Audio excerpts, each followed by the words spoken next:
Parkdale-High Park. Thank you, Mr. Speaker. My question is to the Minister of Transportation. Last week, the Auditor General found that Metrolinx does not hold its contractors accountable for poor performance. Metrolinx keeps giving contractors that fail second, third, and fourth chances. In one case, a contractor failed to show up for work for 6 months and not only got a second chance, it got 22 more chances. 2 months ago, Metrolinx Chair Rob Pritchard was reappointed for another term as the chair of the Metrolinx Board of Directors. Did the minister know what was in this Metrolinx audit when he allowed Mr. Pritchard another chance as chair? Thank you.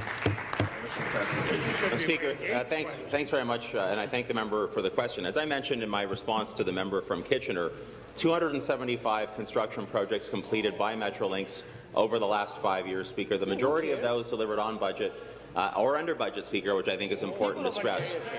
You know, at the end of the day, Speaker, and I said this last week, I've said it already in the House this morning, I'll repeat it now. I accept all of the recommendations, as does Metrolinx, that the auditor put forward in a report. We thank her for a report. We know that we have more work to do, Speaker, but at the same time, we also know that we have a compelling responsibility to the people of Ontario and the people of this region to deliver on the transit mandate that they gave us, Speaker, in 2014. It's what we're actually doing. We're putting more service out there. We're getting more shovels in the ground. We are delivering on the commitment that the Premier made to the people of the GTHA and beyond, and we're going to keep doing it, Speaker. Thanks very much. Thank you, Speaker. Back to the Minister of Transportation.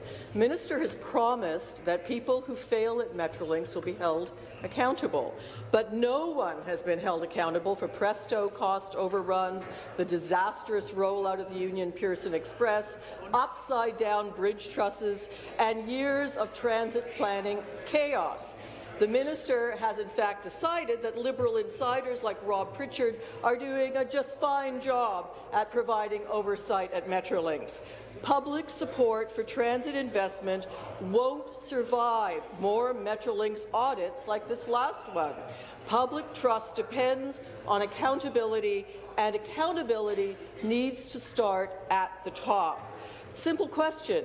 Who does the minister hold accountable for the failures at Metrolinx? Thank you. Speaker, I thank the member for the follow-up question. One thing I mentioned last week, everybody in this House will know I sent a letter of direction to the board chair back in March, Speaker, about 9 months ago. And as a result of that letter of direction, we now have more transparency around the activities that are taking place. The kind of rigor that's now in place, Speaker, as a result of the report back is something that will help a great deal. But, Speaker, the rest of the premise of the question coming from the member from Parkdale-High Park, I got to tell you, Speaker, it sounds like, is all too often the case coming from the NDP, like convenient mythology around whether or not we're actually building or not building. I know that they want to paint a particular picture of what's happening around transit in Toronto and beyond, Speaker. It's just not true. More weekend GO train service, a brand new GO station, hundreds of more train trips on the entire corridor, LRTs, BRTs, highway, Speaker. There's only one Premier and only one party that's actually interested in building up this province. It's Kathleen Wynne and the Ontario Liberals. Thanks very much. No question.